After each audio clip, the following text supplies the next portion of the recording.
आचार्य भगवंत गुरुवर श्री विद्यासागर जी महाराज की, परम पूज्य आचार्य भगवंत श्री शमेशागर जी महाराज की, परम पूज्य मुनिवर श्री निर्दोष सागर जी महाराज की।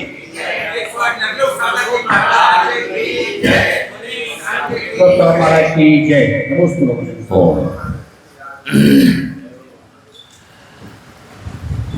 मंगलाचरण के बारे में कहें या महामंत्र के बारे में, जब तक आप महिमा को नहीं सुनेंगे, नहीं समझेंगे, तब तक आप उससे लाभ उठा ही नहीं सकते हैं। इसलिए इसकी महिमा सुनना आवश्यक है। विगत 5 वर्षों में लगभग सैकड़ों लोगों ने आके बताया कि महाराज श्री, हमने जब से ये नमोकार कांटिक मशीन पहनी है, अनेकों दुर्घटनाओं से हम बचे हैं। चाहे वो 4 व्हीलर से हुई घटना हो, 2 व्हीलर से हुई हो, या और अनेक तरह की दुर्घटनाएं इससे टली हैं।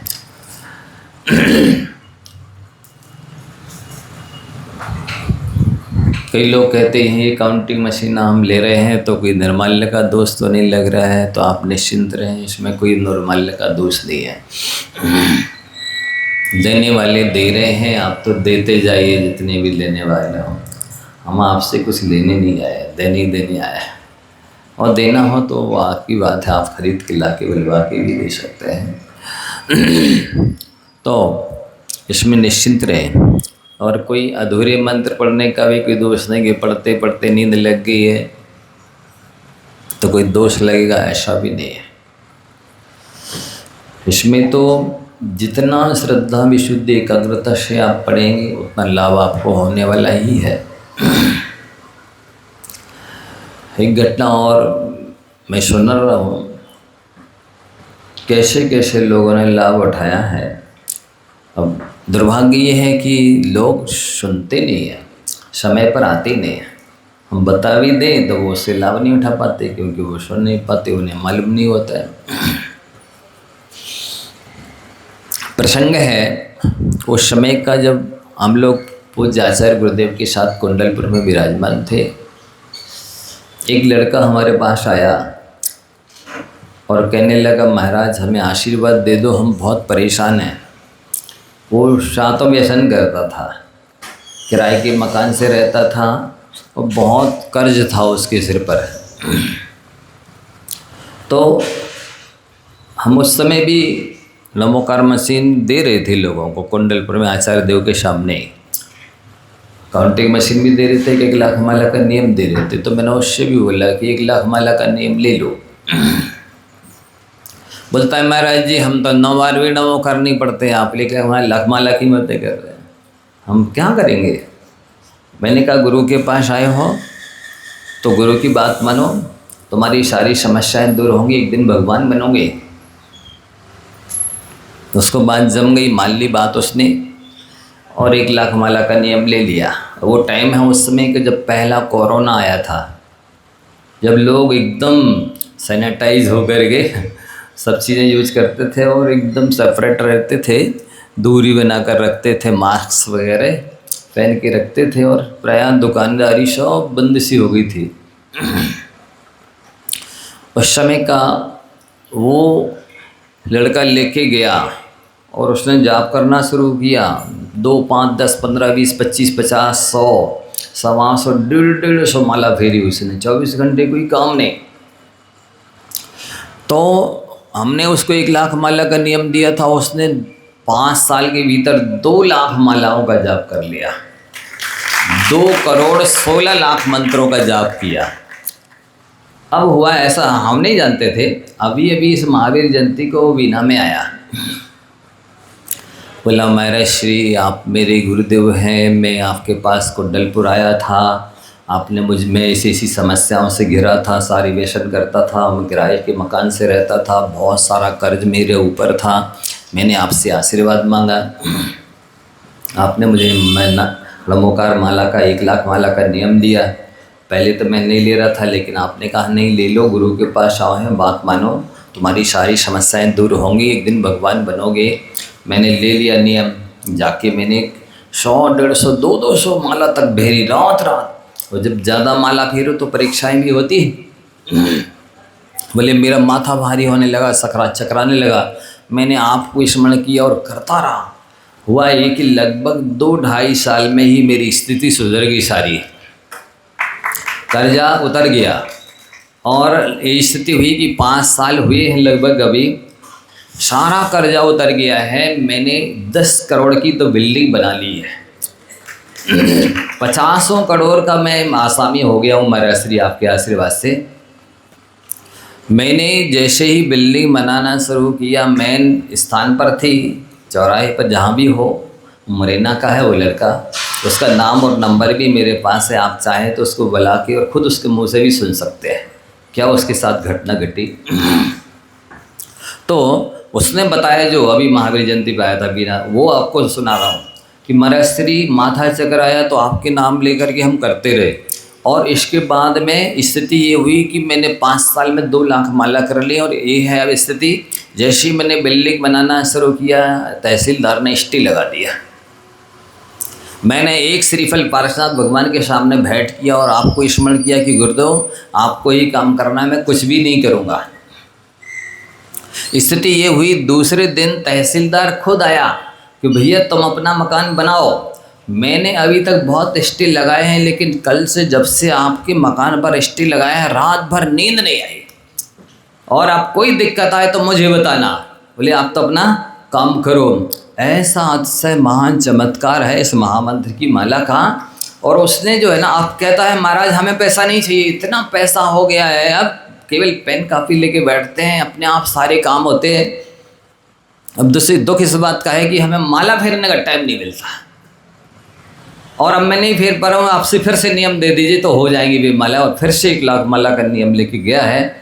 और उसने स्थिति बताई, महाराज श्री अब मैंने पूरे 4 प्रकार की रात्रि में भोजन का त्याग कर दिया, सारे जमीन कंद का त्याग कर दिया, और अब मैं बाहर के भोजन का त्याग कर दिया। प्रतिदिन अभिषेक पूजन करता हूँ। और एक मेरा ग्रंथ आएगा, अभी आप लोग को भी देंगे, आराध्य सूत्र।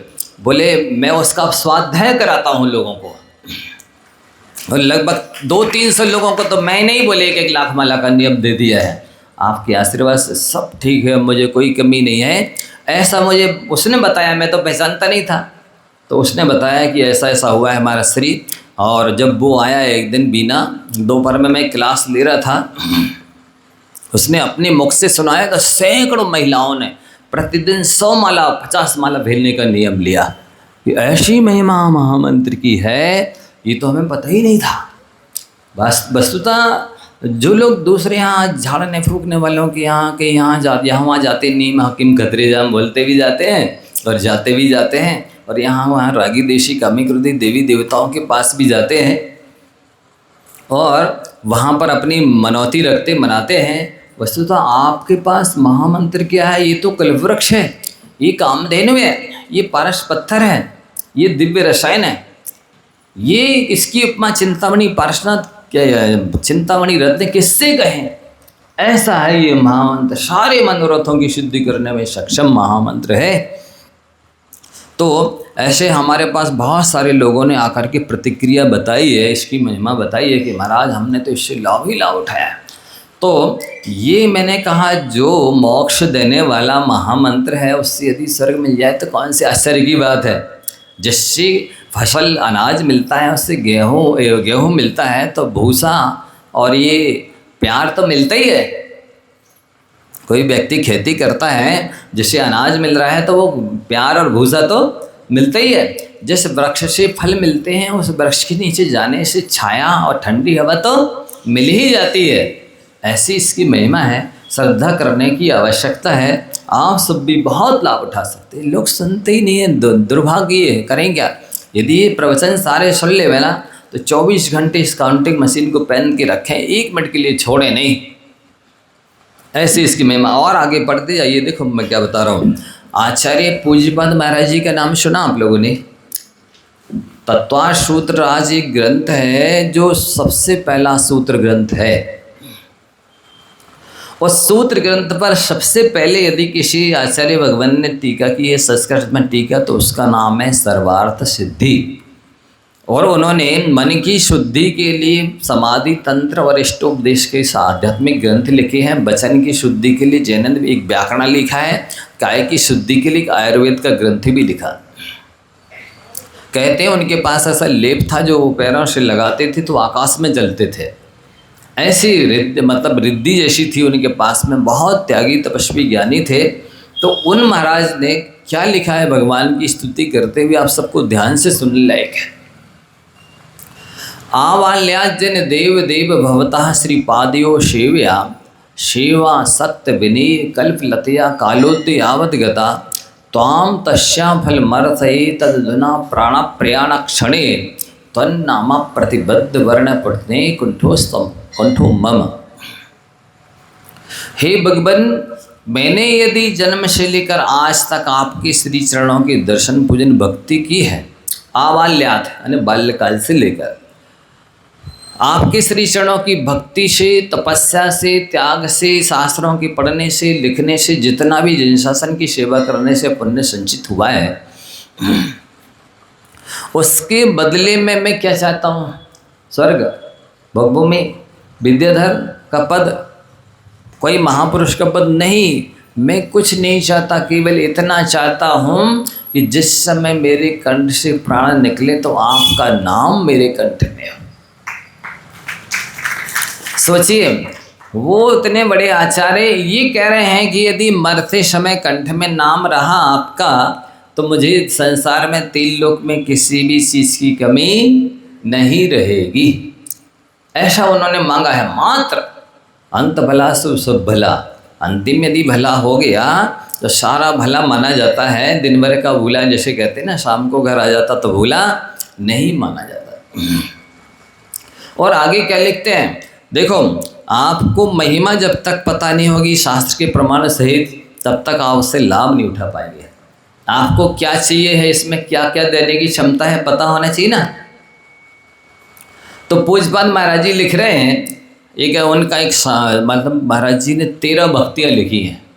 आचार्य पूज्यपाद महाराज जी ने 13-14 भक्तियाँ लिखी हैं। उसमें एक भक्ति है शांति भक्ति, एक समाधि भक्ति। तो समाधि भक्ति के अंदर लिखते हैं कि हे भगवान, मैंने आपकी भक्ति की है, पूजा की है और जय शासन को पढ़ा है, तो उसमें क्या क्या देने की क्षमता है वो उन्होंने जो शास्त्रों के माध्यम से जाना वो अपनी भक्ति में लिखा। आकृष्टिम सुरसंपदाम विदधते मुक्ति श्रेयो वस्तता मुच्चाटम विविदाम चतुर्गति भुवाम विद्वेषमात्मयी न शाम स्तंभम दुर्गमनम प्रति प्रयतता मोहस सम्मोहिनम पायात पंच नमस्क्रियाक्षरमयी शाराधना देवता। इस महामंत्र में 4 निकाय के देव होते हैं, भवनवासी, व्यंतर, ज्योतिषी और वैमानिक। चारों निकायों के देवों की सुख को देने की सामर्थ्य है। वैमानिक देवों के 16 स्वर्ग, 9 ग्रीवयक, 9 अनुदेश, 5 अनुत्तर विमानों में ऐसा कोई पद नहीं है जिसको देने की समर्थ महामंत्र नमोकार में नहीं है। आकृष्टिम स्वर संपदाम विदधते, ये इस चरण का अर्थ हुआ। दूसरा अर्थ है मुक्ति श्रेयो वस्तता। इस महामंत्र में मुक्ति लक्ष्मी को भी वशीभूत करने की सामर्थ्य है, मोक्ष भी देने की सामर्थ्य है। मुच्चाटम विविदाम चतुर्गति भवाम, चारों गतियों में होने वाले जो दुख हैं, 4 गति 84 लाख योनियों की जो कष्ट हैं, उन सब कष्टों को दूर करने की क्षमता महामंत्र में है। उच्चाटम माने उष्टा देने की सामर्थ्य, विविधाम विपत्तियों को, चतुर्गति भवाम, चारों गतियों में होने वाली विपत्तियों को दूर करने की सामर्थ्य है इस महामंत्र में। अब इसके अलावा और कोई विपत्ति है आप लोगों को? बोलो, इसके अलावा कोई परेशानी, समस्या है? उच्चाटम विविधाम चतुर्गति भवाम विद्वेष मात्मयी न शाम, और आत्मा में लगे जो एनश माने पाप होता है, तो आत्मा में लगे हुए पापों से ये विद्वेष करता है महामंत्र। अर्थात आप महामंत्र की आराधना करेंगे, जाप करेंगे तो आत्मा में पाप नहीं रहेंगे। स्तंभम दुर्गमनम प्रति प्रयततः, जैसे कोई व्यक्ति आंख बंद करके दौड़ता हुआ चला आ रहा हो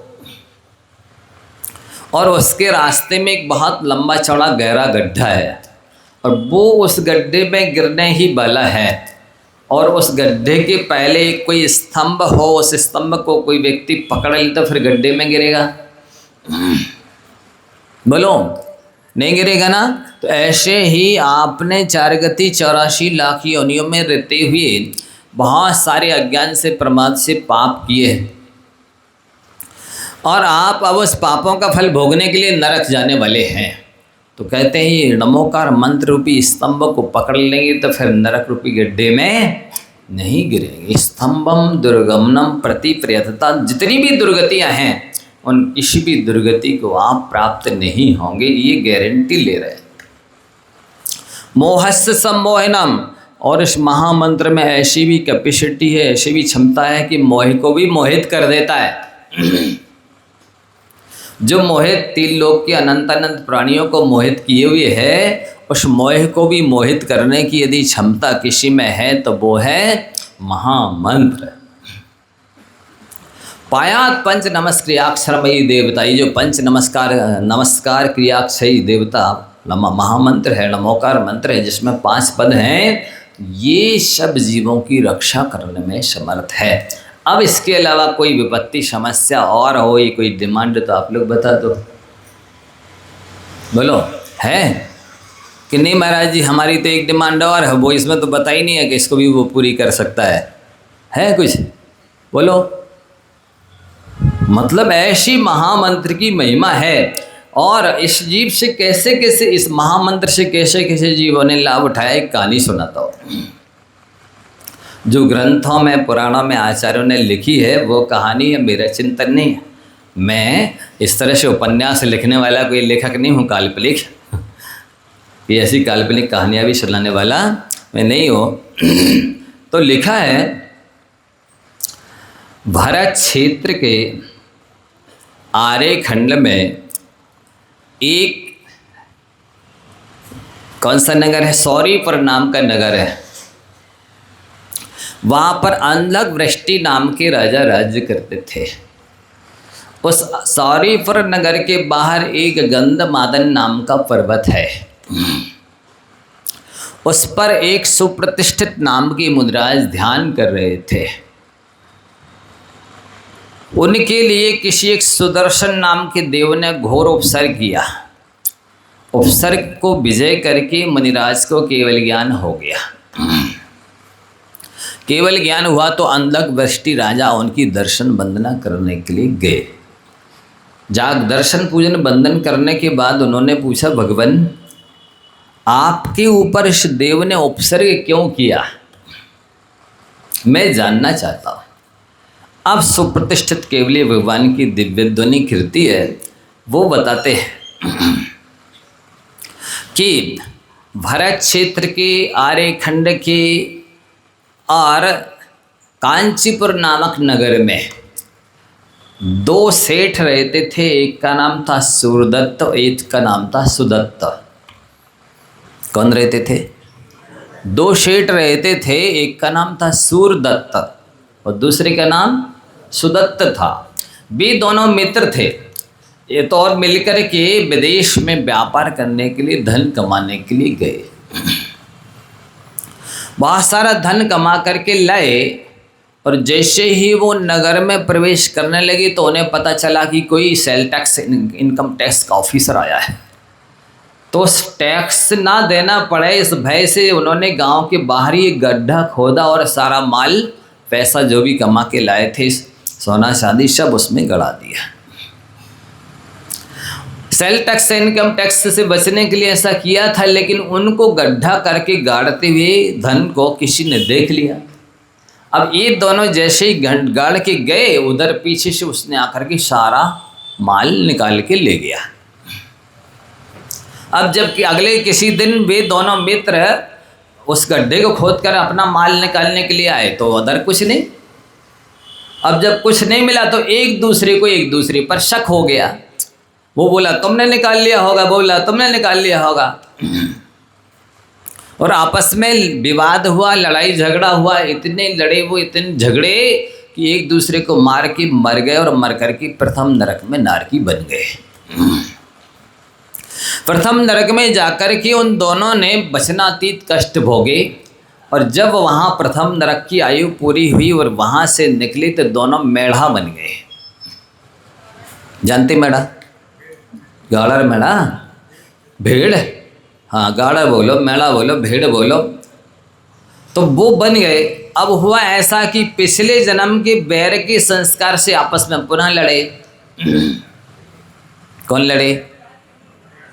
दोनों मेढ़े फिर लड़े, और इतने जम से लड़े कि एक दूसरे को पुनः मार के फिर मर गए। देखो इस तरह से बैर चलता रहता है जन्म जन्मांतर तक। जे अब देखो, जब लड़ाई झगड़ा की थी, बैर किया था, वो शरीर अलग था, वो दोनों का छूट गया है, ये शरीर दूसरा है, आत्मा अमूर्तिक है। इसके बाद भी इस तरह का संस्कार आत्मा में पड़ जाता है, ऐसा भावों का संप्रेषण रहता है कि वो जब भी मिलेंगे तो एक दूसरे को देख के लड़ने मरने के मारने के बदला लेने के भाव होते हैं। वो दोनों मेढ़े मरे और मर करके गंगा के किनारे दोनों बैल बन गए। गंगा नदी के किनारे बैल बन गए, तो पुनः पूर्व वैर के संस्कार बस फिर आपस में दोनों लड़े और बहुत जोर से लड़ाई झगड़ा, उन्होंने संघर्ष युद्ध किया और पुनः मर गए। अब मर करके वो दोनों ही सम्मेद शिखर पर बंदर बने। कौन? सुदत्त और सूरदत्त नाम के जो दोनों सेठ मित्र थे, उस धन की वजह से जर जोरू और जमीन झगड़े की जड़ तीन, नहीं मालूम है? तो वो जर यानी धन की वजह से शत्रु बन गए थे और लड़ करके वो बंदर बन गए। अब जब बंदर बने तो वो सम्मेद शिखर का प्रभाव उन पर नहीं पड़ा। वे दोनों फिर आपस में जैसे एक दूसरे को देखा और पूर्व जन्म का वैर याद आया और पुनः लड़े, महायुद्ध किया दोनों बंदरों ने और एक दूसरे को घायल कर दिया, छत विच्छत कर दिया। तो सुदत्त नाम का जो जीव था वो बंदर तो मर गया तत्काल। सूरदत्त का जीव जो बंदर था वो घायल पड़ा, तड़फ रहा था। उधर सुरगुरु और देवगुरु नाम के दो चरण रिद्धिधारी मुनिराज सम्मेद शिखर की वंदना करने के लिए आए और आकर के फिर कहीं किसी टॉक पर ध्यान करने के लिए बैठ गए। जैसे उनकी आंख खुली कि देखते हैं आप सामने एक बंदर घायल तड़फ रहा है, मरणासन्न है, और दोनों उठे ध्यान छोड़ करके गए उसके पास। क्या किया उनने? महामंत्र नमोकार सुनाया। उस घायल मरणासन्न बंदर को जैसे महामंत्र नमोकार सुनाया, उसकी कसाएं मंद हुई, प्रणाम निर्मल हुए, तुरंत मर करके पहले स्वर्ग में चित्रांगद नाम का देव बन गया। एक सागर पर्यंत उसने ठाट बाट भोगा, वचनाती सुख भोगे, और उसके बाद वहाँ से मर करके वो कहाँ आया? फिर पुनः यहाँ भरत देश के आर्यखंड के उसी कांचीपुर नगर में राजा अजित सेन और रानी सुदत्ता के गर्भ में वो आ गया और राजपुत्र बना, वहाँ का ठाट बाट वैभव भोगा और पुनः मुनि बन गया। देखिए जरा, एक बार महामंत्र सुनाया है, वहाँ की सुख भोग आया है, खत्म नहीं हुआ पुण्य, यहाँ आ गया है मध्यलोक में, यहाँ पर राजपुत्र बन के ठाट बाट भोगा और पुनः मुनि बन गया। और मुनि बन करके तपस्या करके अहमेंद्र बना, 9वें गिरिव के ऊपर पहुँच गया। वहाँ 31 सागर तक सुख ठाट बाट भोग करके शुक्ल ले शावद ज्ञान के साथ रह करके पुनः वो नीचे आया और नीचे मध्यलोक में आया तो पुनः मनुष्य बना। अब वो मनुष्य बनता है, यहाँ पर सुस्थिर राजा और सुलक्षणा नाम की रानी का पुनः पुत्र राजपुत्र बन जाता है। देखिए, ये तो यहाँ महामंत्र के प्रभाव से सदगतियों में जा रहा है, ठाट बाट भोग रहा है। और वो जो सुदत्त नाम का दूसरा जीव था, इसका जो पहले मित्र था सेठ की अवस्था में, बाद में धन की वजह से शत्रु बन गया था, वो सुदत्त नाम का जीव संसार में दुर्गतियों में भ्रमण करते हुए, कष्ट भोगते हुए सिंधु नदी के किनारे मृगायण तापस का, विशाला तापसी का पुत्र हुआ। उसका नाम था गौतम। अब उसने, चूँकि उसको संस्कार जैन धर्म के थे नहीं, उसे तो किसी ने महामंत्र दिया नहीं था, तो वो तापसियों के चक्कर में संगति में आकर के पंचांगनी तप करने लगा वो सुदत्त का जीव। और वो तप करके उस पंचावनी तप के प्रभाव से ज्योतिर्लोक में सुदर्शन नाम का यक्ष बन गया। इधर ये मुनिराज वहां स्वर्ग से आए थे, पुनः दोबारा राजपुत्र बने थे। राजपुत्र के ठाटबाग भोग करके मणि बन करके पुनः तपस्या कर रहे थे। और जैसे वही सुदर्शन नाम का यक्ष विमान से कहीं जा रहा था, इनके ऊपर जैसे ही आया, ये रिद्धिधारी थे, उसका विमान अटक गया। क्योंकि रिद्धिधारी मुनिराजों के ऊपर से किसी का भी वाहन विमान फ्लाइट वगैरह हेलीकॉप्टर वगैरह नहीं जा सकता है। तो वो विमान रुक गया, तो वो नीचे आया कि क्या हो गया, क्यों अटक गया मेरा विमान। उसने देखा और जैसे ही देखा तो पूर्व जन्म का वैर पुनः याद आ गया कि ये तो मेरा शत्रु है। और जैसे वैर याद आया तो उसने घोर उपसर्ग करना शुरू कर दिया, भयानक उपसर्ग किया। और मुनिराज उस उपसर्ग को जीत करके केवल ज्ञानी हो गए, सुप्रतिष्ठित मुनिराज। इस अवस्था में राजपुत्र का नाम, पिता का नाम सुस्थिर राजा, माता का नाम सुलक्षणा रानी, और ये था सुप्रतिष्ठित मुनिराज। तो इनको केवल ज्ञान हो गया। अब वो जब इसने सुदत्त का जीव दूसरा, इसका जो पहले मित्र बाद में शत्रु बना था, अभी उपसर्ग किया था, ये सुन रहा था ये देशना दिव्य ध्वनि देशना सुनकर इसको सम्यक दर्शन हो गया।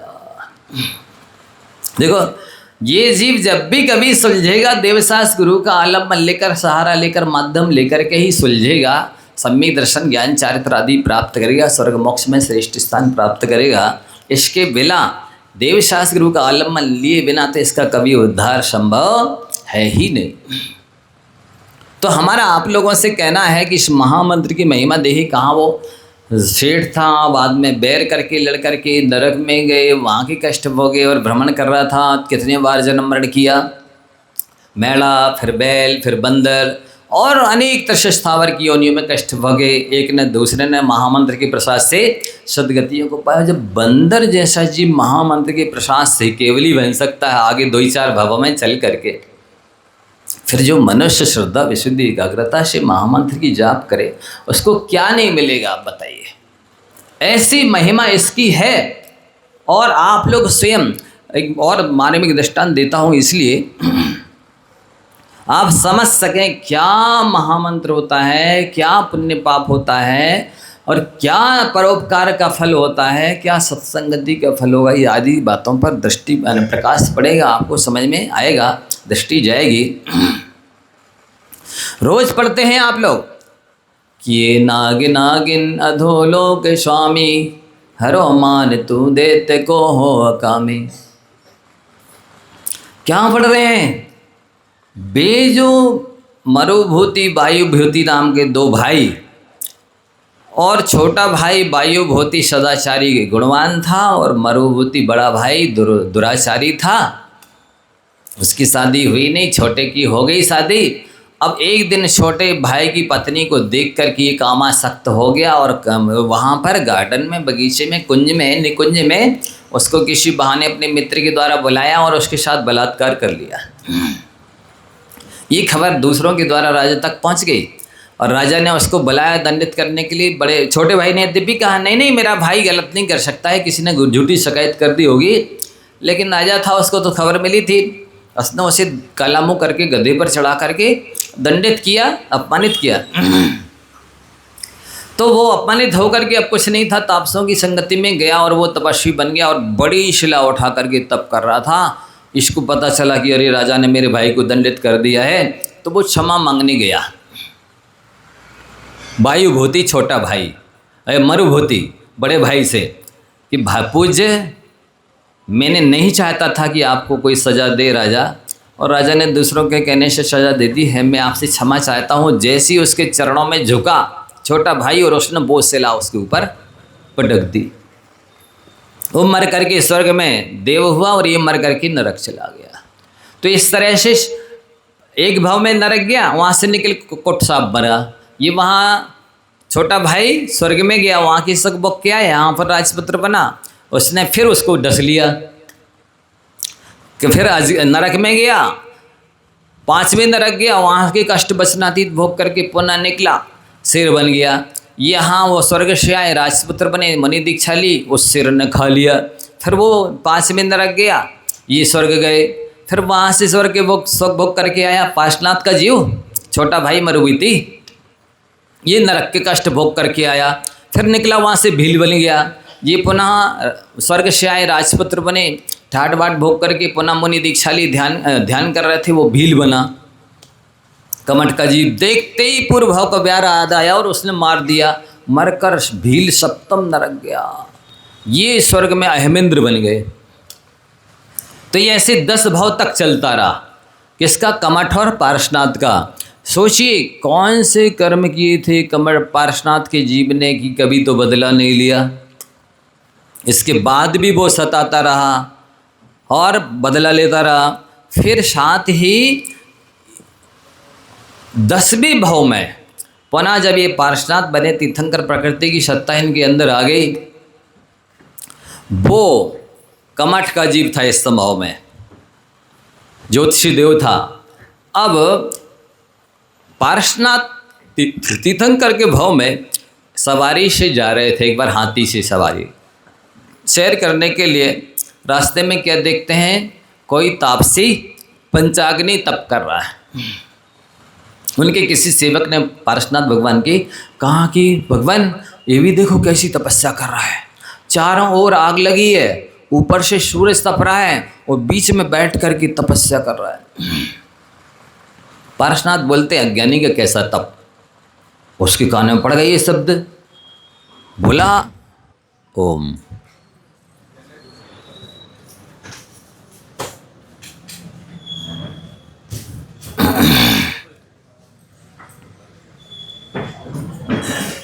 ओम ओम ओम, इसको चालू करना पड़ेगा जी।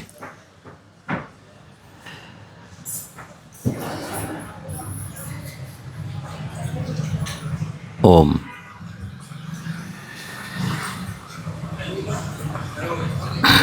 ओम। तो हुआ ऐसा, उसके कान में जैसे ये शब्द पड़ेगा अज्ञानी का तप कैसा, तो वो आ गया सामने निकल के। आपने कैसे कहा मैं अज्ञानी हूँ, मेरा तप व्यर्थ है? बोले भाई जहाँ हिंसा होती है वहाँ धर्म नहीं होता। यहाँ कहाँ हिंसा हो रही है? बोले इस लकड़ी के अंदर जीव जल रहे हैं। बोले नहीं जल रहे। उन्होंने कहा निकालो लकड़ी को, इसको धीरे से फाड़ो। उसमें एक नागिन और एक नागिन जल रहे थे, झुलस रहे थे, तड़फ रहे थे। तुरंत उसको निकाला बाहर।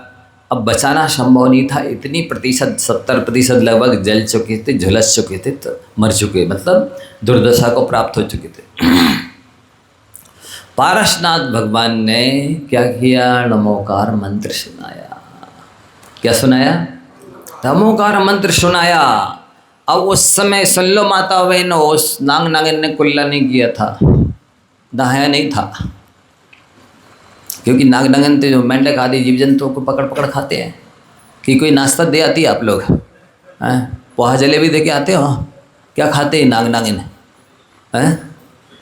जीव जंतु खाते हैं। उसने कुल्ला नहीं किया था, नहाया नहीं था, कोई स्फटिक की माला नहीं थी। लेकिन महामंत्र को सुनने से कसाय मंद हुई और सम्यक दृष्टि नहीं बना था वो। लंबोकार मंत्र सुना, कषाय मंद हुई, परिणाम शांत हुए, निर्मल हुए, लेकिन सम्यक दृष्टि तो वही नागिन नहीं बने। कैसे जाना? नागिन यदि सम्यक दृष्टि बन गए होते तो ये भवनात्रक में जन्म नहीं लेते। धर्मेंद्र और पद्मावती बने ना, भवनात्रक में जन्म लिया, इसका मतलब ये है कि वो सम्यक दृष्टि नहीं थी, नहीं तो वैमानिक देवों में, श्रेष्ठ देवों में जन्म लेते। धर्मेंद्र और पद्मावती जो बना, आप एक प्रश्न उठना चाहिए था कि तीर्थंकर तो नमोकार मंत्र पढ़ते नहीं। अभी शंका समाधान में करोगे क्या आप लोग प्रश्न? हैं? उसमें तो आपको उत्तर दिया जा रहा है। वस्तुतः देखा जाए वैसे नृग्रंथ का बोला गया हर शब्द मंत्र होता है, और नृग्रंथ के द्वारा लिखा गया हर शब्द ग्रंथ होता है। तो उन्होंने जो भी बोला वो मंत्र ही था। वैसे शास्त्र में तो लिखा है नमोकार मंत्र सुनाया। तो नमोकार मंत्र सुन करके जब वो धर्मेंद्र और पद्मावती बना, तो उसमें लिख रहे थोड़ा और 25-50 ग्राम आगे आगे पीछे बन नहीं रहे लोग। तो हुआ क्या? आप स्तुति कर रहे हैं कि ये नाग नागिन अधोलोक स्वामी, वो नाग नागिन का जीव अधोलोक का स्वामी बन गया, जिसके असंख्यात योजन का भवन है। ध्यान से सुनिए आप लोग, असंख्यात योजन का भवन, संख्यात योजन का जिनालय, 48,000 देवंगनाएं हैं उसकी, उस धर्मेंद्र की, जिसको पार्श्वनाथ भगवान ने नमोकार सुनाया था। वैभव का पार नहीं, असंख्यात देवी देवताओं का अधिपति है वो। ऐसी महामंत्र की महिमा है। इसमें अनेक सिद्धांत और निकलते हैं, वो भी आप लोग समझ लीजिए। ये कई लोग चिंता करते ना, और ये वृद्धावस्था में हमारा क्या होगा, कौन धर्म ध्यान कराएगा, कौन समाधि कराएगा। मैं आपसे पूछना चाहता हूँ, जो लकड़ी के अंदर घुस चुके थे नाग नागिन, जिस शरीर से घुसे थे छोर से, वही अग्नि में लगा दिया गया था। कोई मति श्रुतियान का धारी जान सकता था क्या कि इसके अंदर नाग नागिन है? उस नाग नागिन के जन्म जन्मांतरों का पुण्य रहा होगा, उसमें इतनी ताकत कि उन्होंने साक्षात तीर्थंकर को खींच लिया। और तो और उसके पुण्य में इतनी ताकत कि तीर्थंकर को हाथी से नीचे उतार दिया। और तो और 2 ज्ञानधारी के ज्ञान की बस की बात नहीं थी, तो 3 ज्ञानधारी को खींच लिया अपने पास, और उसके पुण्य ने बुलाया, खींचा, उतारा और महामंत्र सुनाने के लिए बाध्य किया। क्या कोई बिना पुण्य के सुना सकता है? बिना पुण्य के आ सकता है, उतर सकता हाथी से नीचे? बोलिए। इस जीव के कौन से जन्म का कैसा पुण्य रहा होगा कि 3 ज्ञान के धारी पार्श्वनाथ भगवान तीर्थंकर स्वयं उसकी समाधि कराने चले आए। ये है पुण्य की सामर्थ्य। इससे ये पुण्य की सामर्थ्य समझिए, और चिंता छोड़िए कि कौन हमारी समाधि कराएगा। आप तो पुण्य बढ़ाइए, पुण्य का पलड़ा भारी करेंगे। आप कल्पना भी नहीं कर सकते हैं कि कौन कहाँ से कब आएगा और हमारा सहयोग करेगा, धर्म ध्यान कराएगा, सेवा करेगा, समाधि करा देगा। पुण्य पर विश्वास रखना चाहिए। ऐसे ये, और दूसरी बात, तीर्थंकर हो करके भी परोपकार करना नहीं बोले। परोपकार करना बहुत बड़ा धर्म है। ये इससे सिद्धांत फलितार्थ निकलता है कि पार्श्वनाथ तीर्थंकर होकर के भी नाग नागिन जैसे निकृष्ट प्राणी को भी नमोकार मंत्र सुनाने के लिए हाथी से नीचे उतर आए। परोपकार की शिक्षा मिलती है, पुण्य पर विश्वास करने की शिक्षा मिलती है। महामंत्र की सामर्थ्य जानी जाती है कि ऐसे निकृष्ट प्राणी भी जीवन भर जिन्होंने जीव जंतुओं को मार मार के खाया, वे भी अंत समय में महामंत्र सुन करके ऐसे श्रेष्ठ पद पर पहुंच गए। धरणेन्द्र पद्मावती का भवनात्रक में श्रेष्ठ पद है, इंद्र का पद है। वस्तुतः वैमानिक देवों का इंद्र तो सम्यक दृष्टि ही बनता है, भवनात्रक देवों का इंद्र तो मिथ्या दृष्टि भी बन सकता है। और जो भद्र परिणामी विशिष्ट मिथ्या दृष्टि होते हैं, उनको ही इंद्रादि के पद मिलते हैं। तो ये शिक्षा मिलती है कि पुण्य पर विश्वास कीजिए। ये शिक्षा मिलती है महामंत्र की महिमा अचिंत्य है। ये शिक्षा मिलती है अपने जीवन में परोपकार करते रहिए। ये शिक्षा मिलती है मित्र बनाइए, जन्म जन्मांतरों में काम आएंगे। अपना भला करने के लिए 100 मित्र भी कम है, और बुरा करने के लिए एक ही शत्रु पर्याप्त है। समझ में आ रहा है?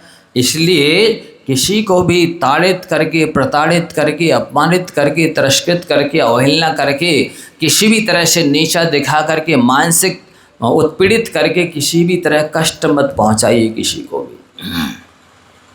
ये बहुत महंगा पड़ेगा।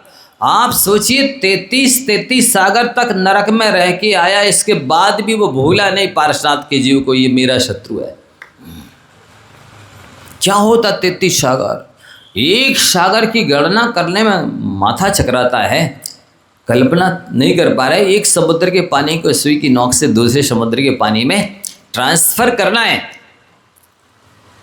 इतना लंबा समय सागर एक है, और फिर 33 सागर सप्तम नरक में रह के आया, फिर भी अपने शत्रु को नहीं बोला। पुनः आकर के उसने सांप बन करके डसा, तो कभी अजगर बन के निकला, तो कभी शेर बन के खाया, तो कभी भील बन करके शिकार किया।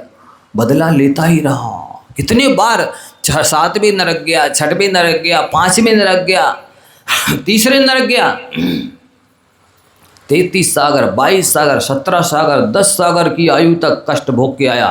लेकिन फिर पुनः जैसे ही अजगर सांप, कुक्कुट सांप, भील, शेर आदि बनाओ, तुरंत देखते ही उसने पुनः बदला लिया। जबकि देखा जाए मरुभूति की यानी पार्श्वनाथ भगवान की जीव की गलती नहीं थी। उन्होंने कहा भी नहीं था राजा से कि आप इसने मेरी पत्नी के साथ बलात्कार किया, इसको सजा दी जाए, बल्कि मना किया। फिर भी राजा ने सजा दी तो वो क्षमा मांगने गया गलती नहीं होने पर भी, और उसने शिला पटक दी। देखो गलती नहीं थी लेकिन गलत फहमी हो गई थी। गलत फहमी समझते ना, गलत धारणा बन जाती है, ये भी इतनी खतरनाक होती है। पारसनाथ के जीव की गलती नहीं होने पर भी उसकी कमठ के जीव की धारणा बन गई कि मेरे भाई की वजह से मेरी ये दुर्दशा हुई, राजा ने मुझे सजा दिया, इस तरह से तिरस्कृत अपमानित किया और ये सब करना पड़ा। और वो 10 भाव तक बदला लेता रहा, भले उसको कितने वस्त्रातीत कष्ट भोगने पड़े। इन्होंने एक भी भाव में बदला नहीं लिया। कोई पार्श्वनाथ भगवान के जीव ने कोई दुर्भावना नहीं भाई, किसी भी तरह का प्रतिकार नहीं किया। इसके फल से ये स्वर्ग में इंद्र और अहिमिंद्र बनते रहे, सुख भोगते रहे। यहाँ आए तो चक्रवर्ती आदि महापुरुषों के पुत्र बनते रहे। ये सारी शिक्षाएं अपन सबको मिलती है। इससे अपन को शिक्षा लेनी चाहिए कि अपन को किसी भी तरह से बैरी विरोधी तैयारी नहीं करना। गलत फहमी हो जाए तो भी विषय को क्लियर कर दो, तुरंत क्षमा मांग लो और स्पष्टीकरण कर दो, भाई ऐसा नहीं, ऐसा था। कई बार होता है ऐसा है कि अपना भला करने का भाव होता है और वो भला करने के चक्कर में अपन ने थोड़ा आंखें दिखा दी, किसी को डांट दिया और वो बैर बांध लेता है। अपन भला करना चाह रहे हैं, उसका हित चाह रहे हैं, और उस उद्देश्य में, उस चक्कर में अपन ने थोड़ा उसको नाराजी या डांट दिया, आंखें दिखा दी, वो बैर बांध लेता है, वो बदला लेता है। ये भावों का संप्रेषण से बड़ा कोई चीज़ नहीं है दुनिया में। कहते हैं सबसे बड़ा शक्तिशाली क्या होता है? बोले पत्थर। बोले पत्थर से ज़्यादा शक्तिशाली लोहा है, क्योंकि लोहा पत्थर को फोड़ देता है। तो बोले लोहा शक्तिशाली, हाँ बोले लोहा शक्तिशाली नहीं, बोले दूसरा बोला नहीं, लोहे से भी ज़्यादा शक्तिशाली अग्नि है। अग्नि लोहे में भी प्रविष्ट हो जाती है। अच्छा सबसे ज़्यादा शक्तिशाली अग्नि है? बोले नहीं, अग्नि से भी ज़्यादा शक्तिशाली पानी है, क्योंकि पानी अग्नि को भी बुझा देता है। अच्छा पानी वह सबसे ज़्यादा शक्तिशाली है? बोले नहीं, दूसरा बोलता है नहीं, पानी से भी ज़्यादा शक्तिशाली हवा है, क्योंकि वो हवा पानी की भी रुख को मोड़ देती है। अच्छा हवा है? बोले नहीं, हवा है यद्यपि शक्तिशाली है, पर उससे भी ज़्यादा शक्ति संकल्प में है। किस में है? संकल्प की शक्ति अनादि काल के अनंत बंधे हुए निधत्ती निकाचित जैसे कर्मों को भी नष्ट करने की सामर्थ्य रखती है। बंधु नियम में बहुत शक्ति है। लोग नियम से डरते हैं, वो उनकी अज्ञानता है। मैं संकल्प थोड़ा सा छोटा सा दृष्टांत सुनाता हूँ। एक जुलाहा, कैसा जुलाहा? आज की तरह ऐसी टेक्निकल कोई साधन नहीं थे पहले। इस तरह के जो आज कारखाने वगैरह हैं वो नहीं थे। पहले क्या होता था, ताना बाना बुना जाता था। एक आड़ा एक खड़ा, इस तरह से धागे को बुनते थे, और बड़े बड़े वही औजार अस्त्र उपकरण होते थे।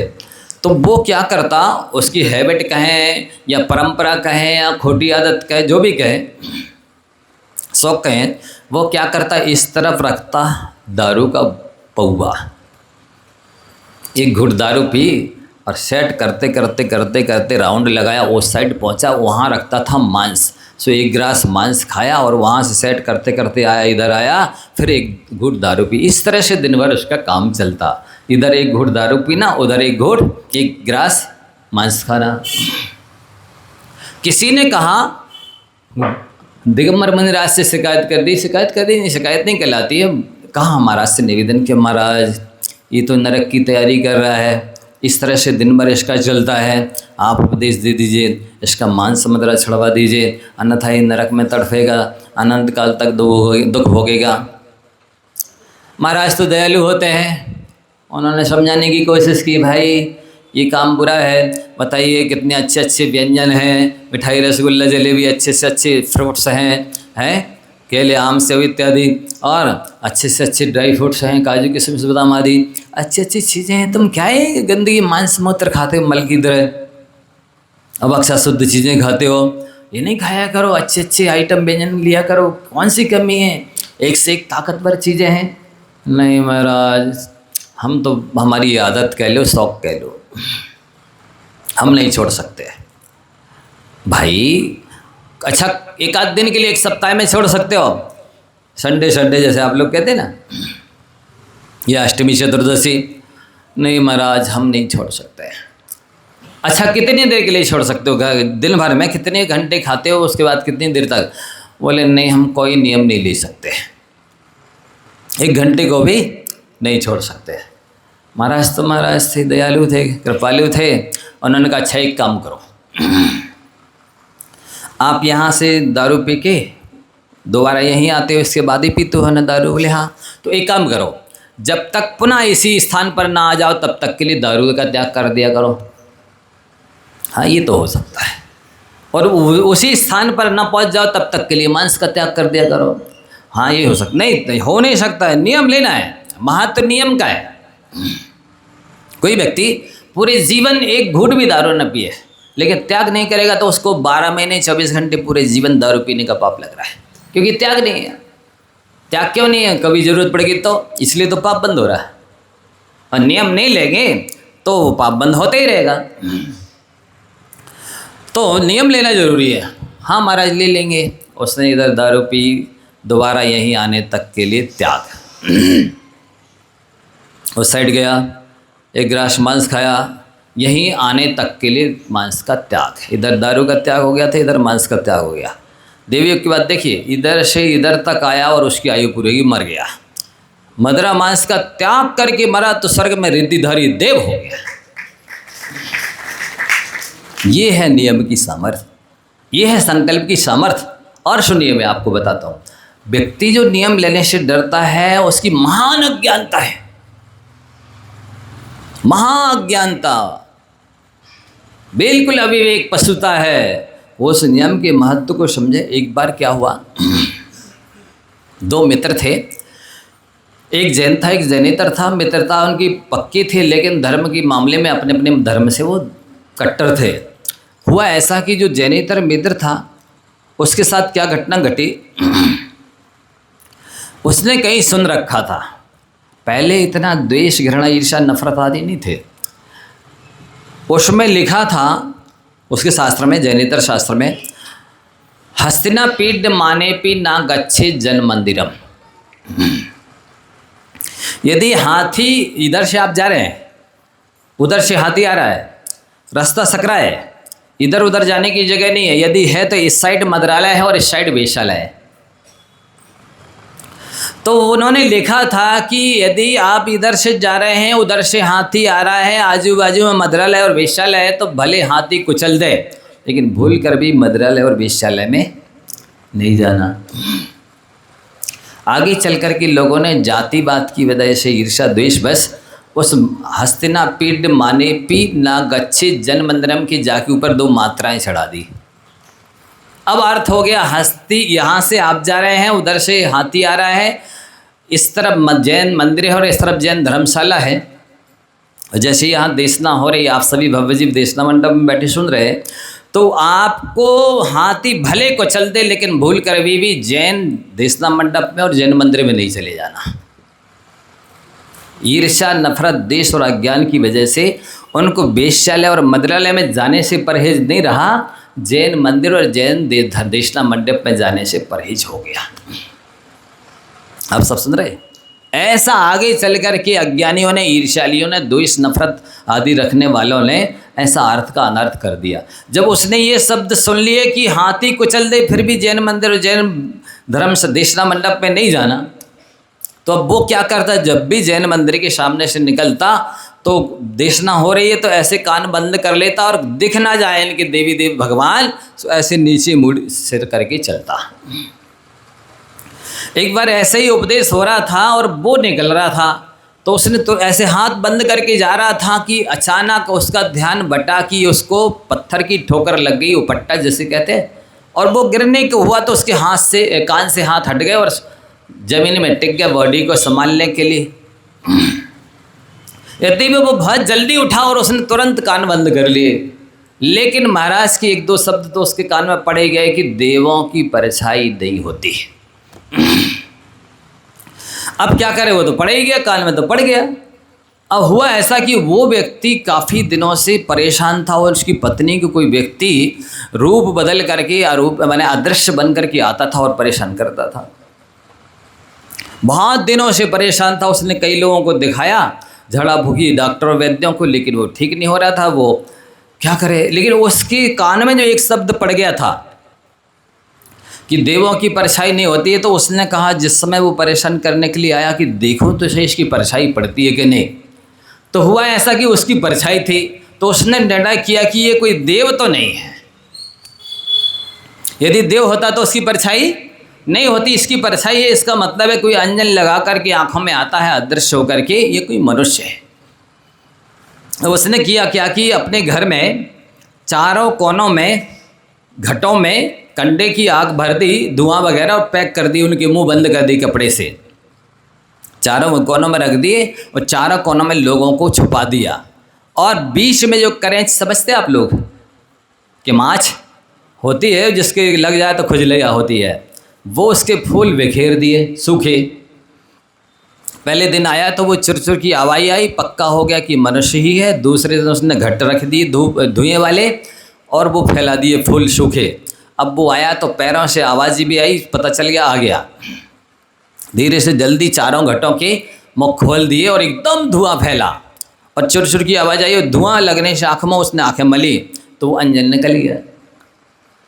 अंजन निकल गया तो वो देखने लगा तो उसने जो भट योद्धा छुपा रखी थी उनको द्वारा उसको पकड़वा दिया, पकड़ करके इसको राजा के पास ले जाओ। राजा ने उसको कैद खाने में डाल दिया, इसको हमेशा के लिए समस्या से छुटकारा मिल गया। अब इसकी थोड़ी सी धारणा बदली, अरे दिगंबर साधु का एक शब्द मेरे कान में पड़ गया तो मैं इस समस्या से विपत्ति से छुटकारा पा गया। नहीं, मुझे दिगंबर साधु से जैन धर्म से ईर्ष्या घृणा देश नफरत नहीं रखना चाहिए। अब वो मंदिर भी दर्शन करने जाने लगा और प्रवचन के समय सुनने भी आने लगा।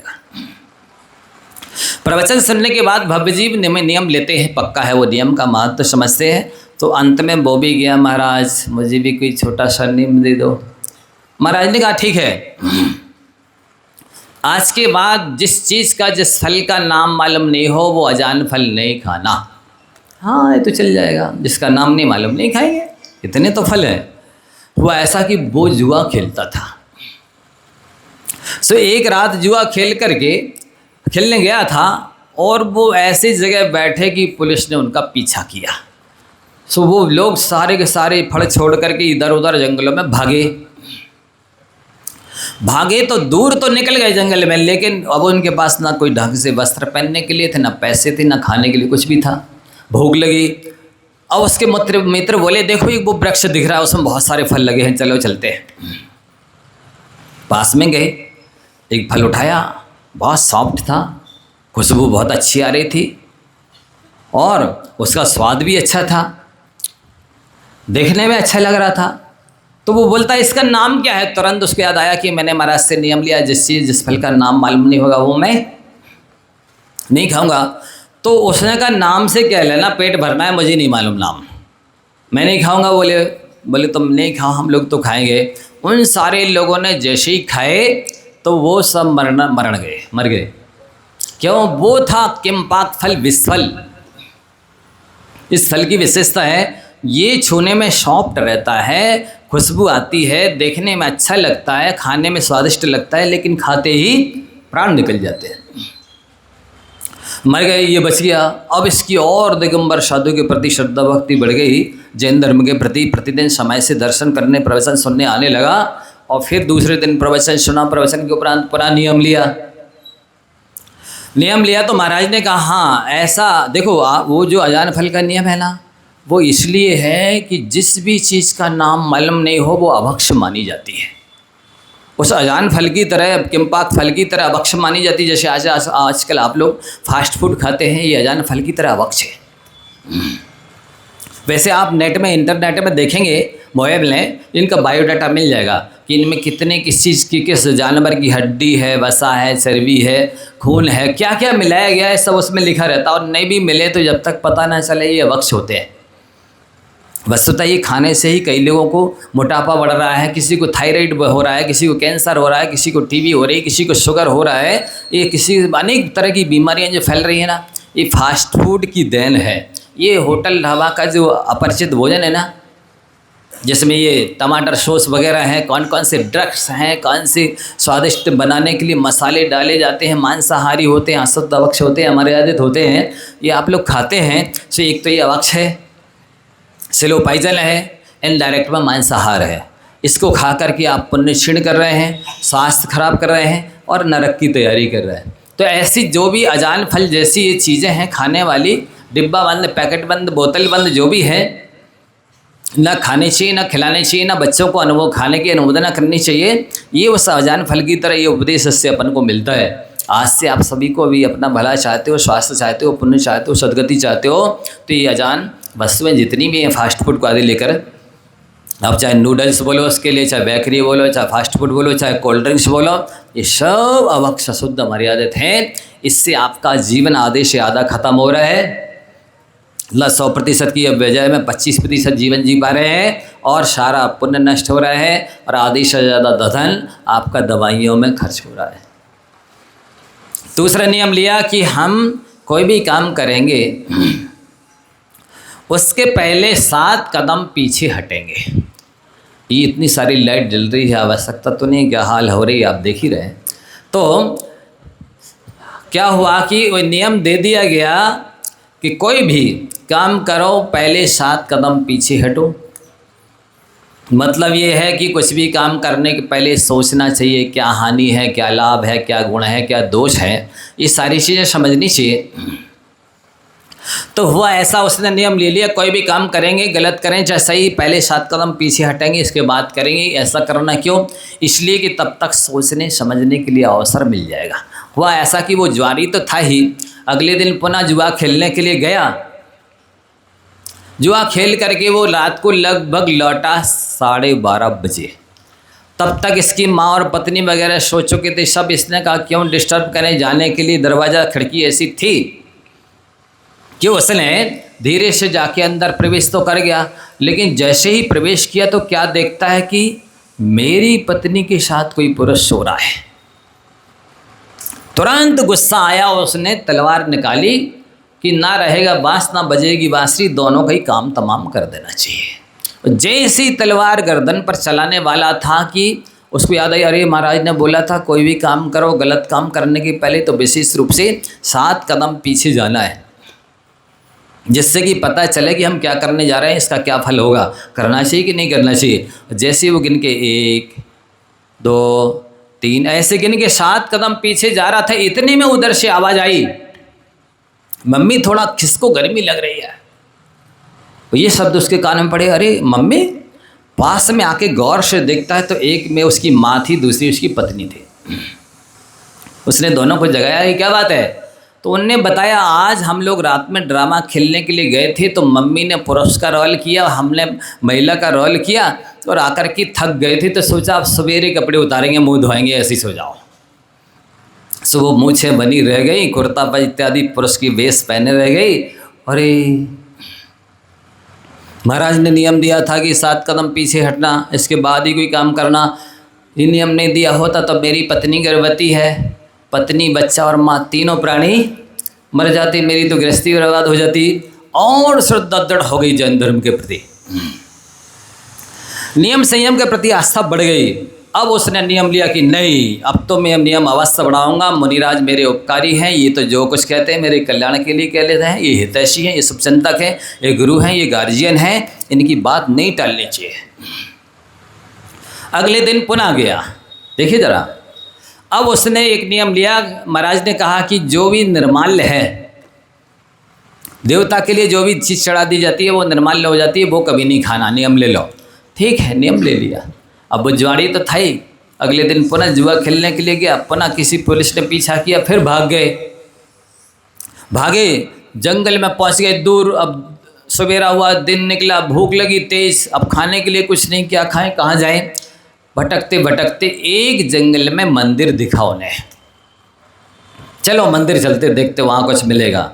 और देखा तो उस दिन कोई पर्व त्यौहार था, लोगों ने खूब लड्डू पूड़ी चढ़ाए थे उस देवी देवता को। इनने कहा इसी को प्रसाद मान के खाएंगे आज तो। भूख लग रही है, प्राण निकल रहे हैं, मरेंगे थोड़ी। उसको याद आया, अरे हमने तो नियम लिया है कि देवता को चढ़ा हुआ कोई भी द्रव्य हो, निर्माल्य है, वो नहीं खाएंगे।